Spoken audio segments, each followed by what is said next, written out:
companies and various other powerful structures co-opting the revolutionary language to more or less describe the innovation in their products, much of which, by the way, is meaningless.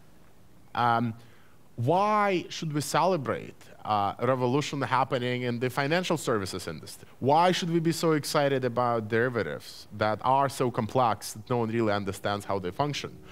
The reason why we do that, I think, is in part because our language now functions in a way where we fetishize the newness. And I think it's very disturbing, in part because very often this is done for a reason, and this is done only to market products, or it's done to hide certain practices. And when you stick a label like revolution on it, which, by the way, now has a completely, fully positive meaning, we all want to be in the middle of a revolution. We all want to have something new, something extraordinary, something groundbreaking. And I think this is something that we also need to start challenging. Not all revolutions are good, not all of them end up well, but since, again, that term has been co-opted by the marketing industry, we end up with this fetishization, and this is something that we need to resist. There is very little sense in talking about revolution today, in part because so much of it is meaningless. It is with enormous pleasure that I introduce Tony Judt.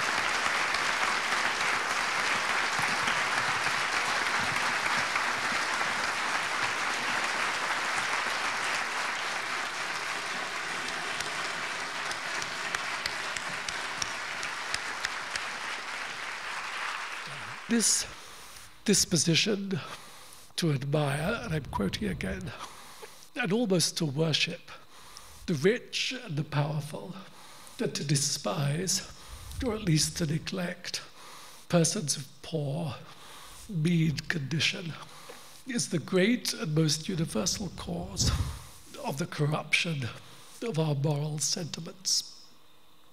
Those are not my words. Those are the words of Adam Smith, who regarded the risk that we would come to admire wealth, despise poverty, admire success, scorn failure as the greatest risk, the greatest sentimental, ethical risk that we faced in the new commercial society that he could see coming. And it's now upon us. Well, on the one hand, it's interesting, I think, and Tony Judt made that point, I think, very well, that people in power would pick apart any thinker and take only the things that they like. So from Adam Smith, they completely disregard his work in moral theory, and they only take his work in the market.